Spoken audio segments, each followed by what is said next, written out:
All right, so I got another question along Okay, the what same you got? lines of like, what are you learning? Okay. What is God teaching you right now? Oh, that is such an interesting question.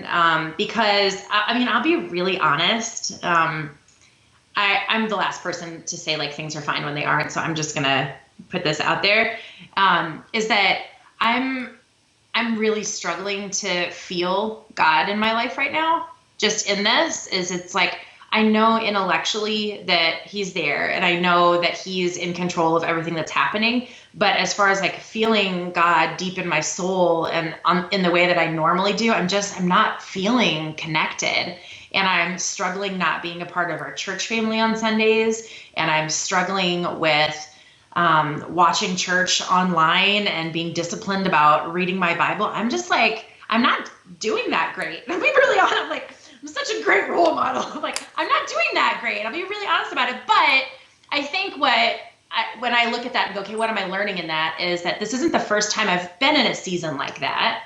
And it doesn't mean like nothing's changed about God. Like that's a change in me and a change in the world around us.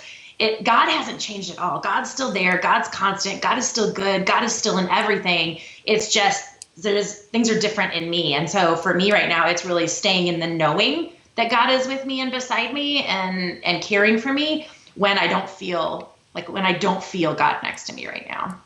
I think I know I can relate, and I'm pretty sure everybody else can too. Like some of the Yeah. things that would help us feel God. So one of the ways I really connect, obviously as an extrovert, is being with people. And when I'm with people, I get to learn a little bit more about God because we all have the image of God like reflected through us. Mm-hmm. And so I feel like I've missed some of that, and so it's been harder for me in some ways. So I think I totally agree with you. Yeah. And I, as you know, always appreciate honesty over pretending to fake it because I don't think Yeah. that's super helpful. Yeah, it's not. And to me, if anything, so if any of you are watching and listening right now and going, oh my gosh, I feel like that now, or I felt like that at some point in your life, it's not that God isn't there and it's not that he's left you alone. And we go through seasons like this. It's like, when you're married and you're like mad at your husband because Joanna's probably never mad at you. It's probably like when you're mad at her just JK. But it's like, or when you're mad at a friend, you still know, like, I love this person. They're still my good friend. Even though, like, right now I don't feel like good feelings toward them, I still know that I love them and like that love is a choice. And so that's where I'm kind of like sitting in right now is the knowing and the trusting Yeah. and just holding on to that, like hope is that very thing, like knowing and trusting that it's not always going to be this way. Yep. Well, and I think there's like the Bible obviously talks a lot about that too.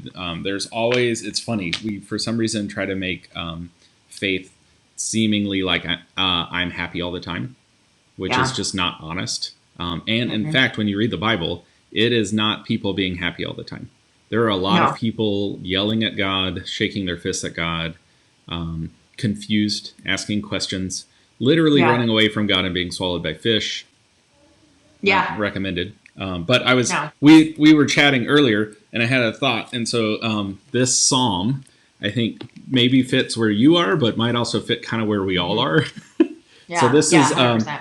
this is Psalm 13. So Psalms are they're kind of in the middle of the Bible. If you look in the middle, yeah, somewhere in there. So if you kind of cut it in the middle, it's kind of right there. And a lot of them are believed to be written by David, and it's sort of like journal entries and songs. Mm-hmm. So it's just kind of like a thought and prayer and all these things coming out. And so this one, I feel like really relates to where we are. So Mm-hmm. here's how this goes. Psalm 13. How long, O Lord? Kind of feel like that's just our world Yeah. right now. Nailed it. Yeah, Done. the end. No, that's not it. How long, O Lord, will you forget me forever? How long will you hide your face from me? How long must I wrestle with my thoughts and day after day have sorrow in my heart? How long will my enemy triumph over me? Look on me and answer, Lord my God. Give light to my eyes, or I will sleep in death. And my enemy will say, I have overcome them. And my foes will rejoice when I fall. But And this is the part that I love. But I trust in your unfailing love. Your heart rejoices. My heart rejoices in your salvation. I will sing the Lord's praise, for he has been good to me. I love that. That last part. Right? Yeah. And that's literally what you were just talking about, is like, it all feels crappy right now. And yet, I know God is with us. Yeah. And it doesn't feel the same. It doesn't feel all happy. But that's not how this all works. But there's something about presence that even in the mess, God shows up. Yeah. And that's something it also really makes cool. It's really cool. And it also makes me think about Noah. Like, think about that kind of isolation, where not only are you isolated and can't go anywhere, you're trapped on this boat with a whole bunch of animals and their poo, and the rest of the planet's been wiped out. Like, it's not even like, oh, when this is over, I can go see my neighbor Rahab or whoever. Like, they don't exist. And God brought them out of that. Yeah. And, Moses and the Israelites, like, God brought them out of that. Like, and the Israelites complained. Like, they were the biggest complainers. And I'm like, okay, so, like, I'm complaining. I saw this on Instagram today, too, and I shared it to my story.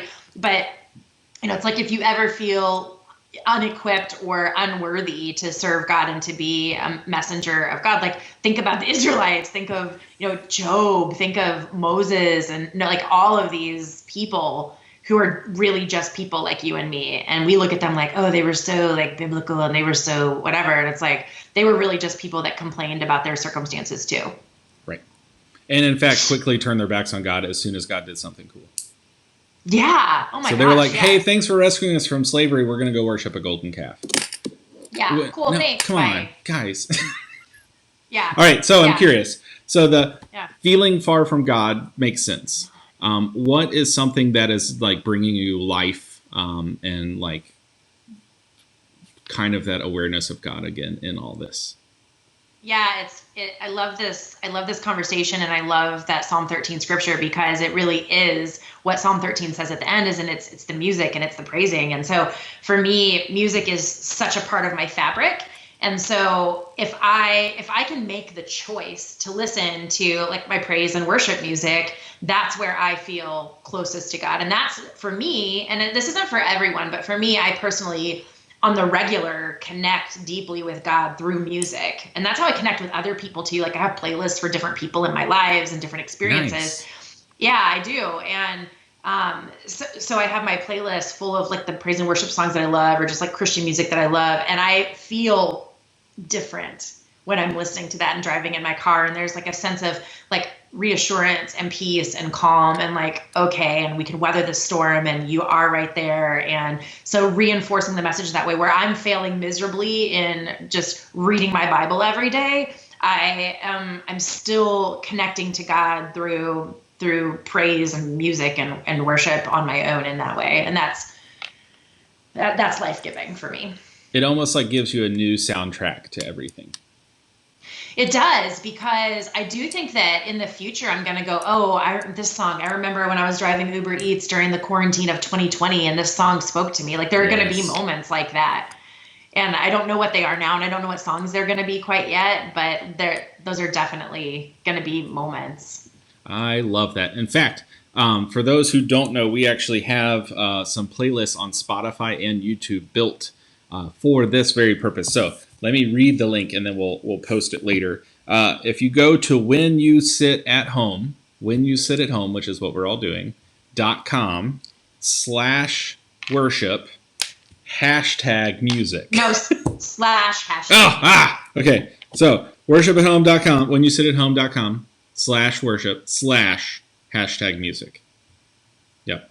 Nailed it. So if you go there, we have 3 different playlists. We have a worship playlist, just like what Kristin was talking about. We also have an instrumental playlist, which maybe if you just need some chill time, that could be really, really good for that. And then there's also a YouTube playlist that has, like, lyric videos, so you can sing along. Sometimes you just need to sing loud and proud. So that as well. So this is so awesome. I have loved interviewing you. Oh, thanks. It's always fun to hang out with you, and now you just get to do it with other people. There you go. This is great, because I'm hanging out with other people without having to be at a party. That's true. It's a win for you. I'm still sad. but I am enjoying seeing No. people. I'm not sad. I love hanging out with you guys. I know you'll talk about this in your small groups, but if there's anything that we can be praying for you about, or if you ever want to just talk to somebody, feel free to reach out. I'm always happy. I talk to a lot of our youth individually, and I'd love to hear from you and get to know you better. So I love that. I'm here. Well, I tell you what, let me close in prayer, and I'm going to do it a little differently. I'm going to use the psalm as our prayer. Because sometimes praying a psalm gives you words that you don't have. So let's pray. How long, O Lord, will you forget me forever? How long will you hide your face from me? How long must I wrestle with my thoughts, and day after day have sorrow in my heart? How long will my enemy triumph over me? Look on me and answer, Lord my God. Give light to my eyes, or I will sleep in death. And my enemy will say, I have overcome them. And my foe will rejoice when I fall. But I trust in your unfailing love. My heart rejoices in your salvation. I will sing the Lord's praises, for he has been good to me. Amen. Amen. Kristin, thanks so much for being here. Everybody else, thank you so much for being here. You're amazing, and we will see you later. Bye.